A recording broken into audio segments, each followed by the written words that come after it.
Tip number 2. Unsay mga i-upload or unsay mga videos nga i-upload. Now, sa una, sa pag-start na og vlogging, pataka ra ko. Pataka ra ko content na ay luto-luto, na ay exercise, diet nga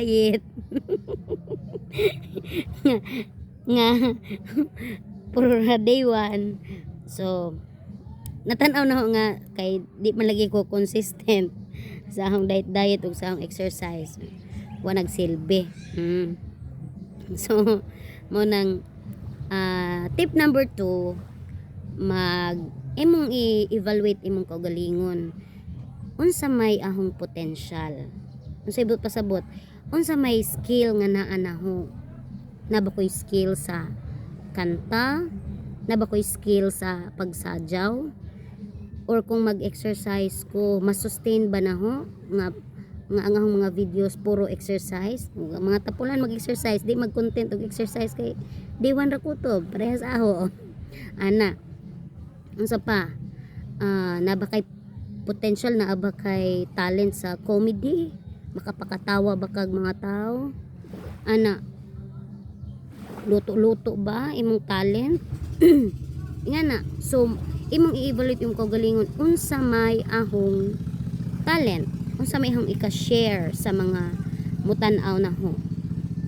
Katigo ba ka mo tutor or mo sultig unsay mga tips, mga tutorial nga mga videos. Unsa pa,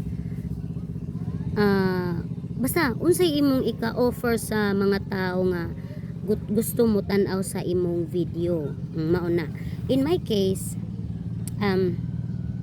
mo lagi to, napalpak man ko sa akong exercise og sa akong diet kunuhay, ug bisan unsa na laman luto-luto ana. Kaya panagsanan po ko magluto lagi kay gahamang bana may muluto sanaon.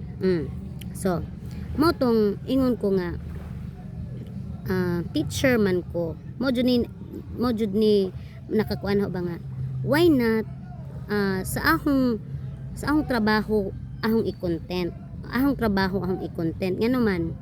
ahong trabaho ahong i-content, kay di na ka maghuna-huna og unsay imong i-content, kay anha man nakagugol ang imong tibuok adlaw. Naa ka sa eskwelahan, nagtudlo ko sa mga bata, so why not make it my content, no? So mautongin ko nga kakideng hong pagtudlo mo yung i-content, pero consideration ana is that dapat mo respect ka sa data privacy, dili nimo i-expose imong mga pupils, og why parents consent.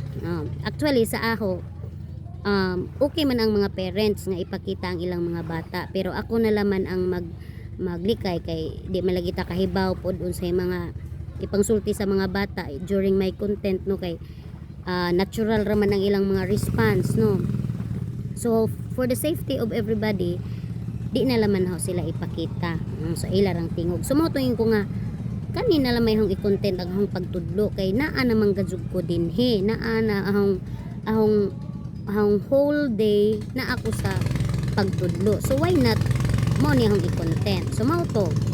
And then ngano man good, kay di na ka maghuna-huna unsa imong i-content.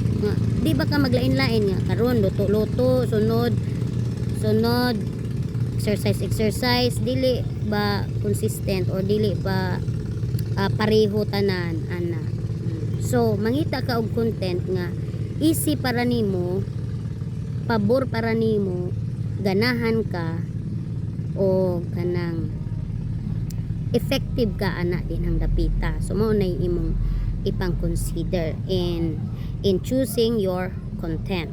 Okay?